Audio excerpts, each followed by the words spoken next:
वला तुशरिकू बिही शैआ वबिल वालिदैनी एहसाना। और दूसरा हुक्म क्या दिया? वालिदैन के साथ अच्छा सुलूक। एहसान पता है किसे कहते हैं? खिदमत को नहीं कहते। एहसान का मतलब है कि जितना उनका हक बनता है उससे ज्यादा किया जाए। एहसान कहते हैं किसी भी चीज को बहुत ही अच्छे तरीके से करना। जैसे हदीस में आता है ना, नमाज में एहसान क्या है कि ऐसे इबादत करो जैसे इस्तेजार हो के अल्लाह तुम्हें देख रहा है। तो हर चीज को बहुत उम्दा तरीके से करना। और फरमाया वला तक़्तुलू औलादकुम मिन इमलाक, अपनी औलाद को कत्ल मत करो गुर्बत के खौफ से। नहनु नरज़ुकुकुम व इय्याहुम, रिज़्क़ तुम्हें हम देते हैं और उनको भी हम देंगे। आज औलाद को कत्ल तो नहीं किया जाता, लेकिन प्रेगनेंसी में हमल जाया करा दिया जाता है। और यही होता है कि इसकी फीसें कौन भरेगा, इसके इलाज के खर्चे कौन उठाएगा। 2 बच्चों को पालना मुश्किल हो रहा है, तीसरा आएगा, उसकी फीसें कौन देगा। अल्लाह ने क्या कहा कि इसको रिज़्क़ कौन देगा?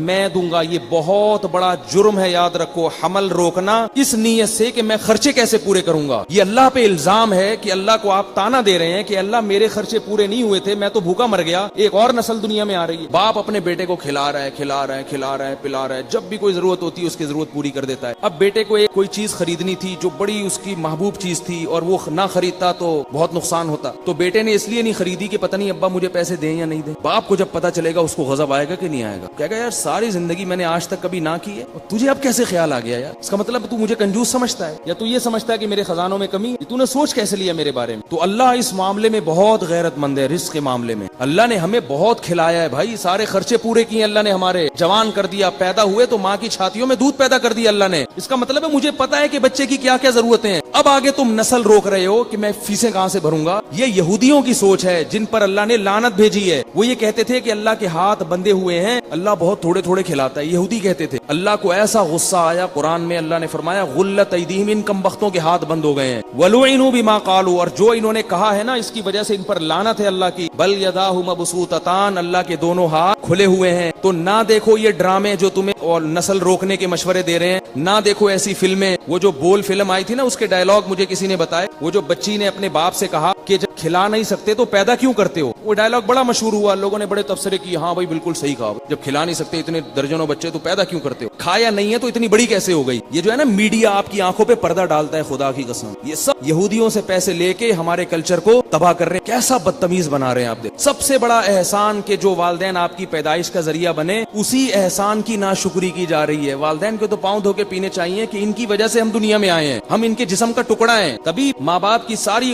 खुसूसियात औलाद में ट्रांसफर होती है कि मैं जो कुछ हूँ अपने वालिदैन की पहचान हूँ मैं। आपको आप ताना देना शुरू कर दो, यार पैदा क्यों किया तुमने। कितना बड़ा जुर्म है ये, कितना बड़ा जुर्म है। और ये फिल्मों में, सिनेमा घरों में दिखाया जा रहा है और लोग हंस हंस के देख रहे हैं और फिर कहते हैं हमारी औलाद नाफरमान है। तो तुम्हारी औलाद तो नाफरमान होगी ना। वो तो उस बाप को मानेगी जो तुम्हें सोने के निवाला खिलाता रहे बस हर वक्त। जरा सा उसने हाथ खींचा तो ताने सुनने को मिलेंगे तुम्हें। गरीबों की जबान पे नहीं आती ये फजूल बातें और ये अल्लाह की नाफरमानी की बातें उनकी जबान पे आती हैं जिन्होंने जरूरत से बहुत ज्यादा खा लिया होता है। बहुत ज्यादा खाता है ना इंसान, फिर नाशुक्रा होता है। कुरान में अल्लाह ने कहा ना, अगर अल्लाह लोगों को रिस्क बहुत ज्यादा देना शुरू कर दे, सब अल्लाह के नाफरमान बन जाएंगे कि ठीक है बेटा गलती हो गई, हमने आपको पैदा कर लिया, गलती हो गई, तो इस गलती की तलाफी भी हो सकती है। अगर आपका ख्याल है कि आप दुनिया में आना आपका गलत था, तो ये बंदूक उठा करके खत्म कर दो अपने आप। ना अपने आप को गोली मार रहे हो, इसका मतलब उस जिंदगी को नेमत समझते हो ना। तो इसलिए बार बार कह रहा हूँ कि कल्चर किसका फॉलो करना है, जो अल्लाह उसके रसूल बता रहे हैं तुम्हें। इससे हमारे घरों में बरकत आएगी। पहले जमाने में अगर गरीब के 12-13 बच्चे हैं, नहीं खाने को मिल रहा, तो क्या सिखाया जाता था? सबर शुक्र करके खा लो, उसी में अल्लाह बरकत दे देगा। और कैसे सेहतमंद निकलते थे बच्चे, वो कैसे बड़े हो गए। रूखी सूखी खा के। हमारे घर के करीब एक गरीब आबादी थी, मैंने घर में देखा कि उनके